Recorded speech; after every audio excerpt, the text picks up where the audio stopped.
प्रशांत कोरटकरला अटक करण्यात आली आहे। तेलंगणातनं कोरटकरला ताब्यात घेण्यात आलाय। साम टीव्हीला खात्रीलायक सूत्रांनी ही माहिती दिली आहे। शिवरायांवरील वादग्रस्त विधानाप्रकरणी अखेर प्रशांत कोरटकरला ताब्यात घेण्यात आलंय।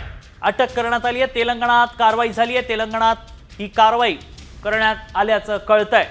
साम टीव्हीला सूत्रांनी माहिती दिली आहे। प्रशांत कोरटकर गेल्या काही दिवसांपासून फरार होता। तो दुबईत गेल्याच्या चर्चा रंगल्या होत्या, मात्र त्या अफवा ठरल्या। त्याचा पासपोर्टही त्याच्या पत्नीने पोलिसांकडे जमा केला। कोल्हापूर पोलीस त्याचा शोध घेत होते, मात्र अखेर तेलंगणामध्ये प्रशांत कोरटकर सापडलाय। तेलंगणात प्रशांत कोरटकर होता आणि त्याला अटक करण्यात आली आहे। तेलंगणात अखेर प्रशांत कोरटकरला अटक झाली आहे।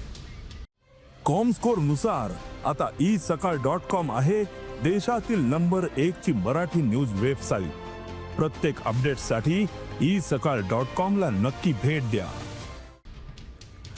इंद्रजित सावंत यांचे वकील असीम सरोदे सध्या फोन लाईनवरनं जोडले गेलेत। असीमजी, तेलंगणात प्रशांत कोरटकरला अटक झाल्याचं कळतंय। आता पुढची कारवाई कशी असणार आहे? तुमचा स्टँड काय असेल?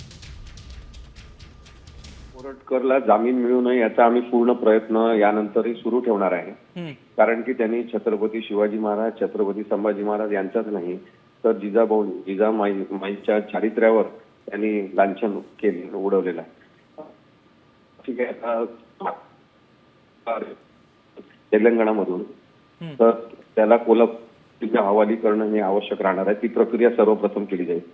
प्रशांत कोरटकरचं मेडिकल होईल, त्यानंतर पोलीस त्याला ताब्यात घेतील आणि यानंतरची सगळी पुढील कार्यवाही प्रशांत कोरटकर विरुद्धची ही कोल्हापूरच्या न्यायालयात होईल। प्रशांत कोरटकर बद्दल आणखी 2 FIR, एक जालना इथे आणि नागपूर येथे दाखल आहे। ते दोन्ही FIR सुद्धा ट्रान्सफर होतील कोल्हापूरला आणि एकत्रितपणे तिन्ही FIR बद्दलची कार्यवाही प्रक्रिया ही पूर्ण कोल्हापूरच्याच न्यायालयात चालेल।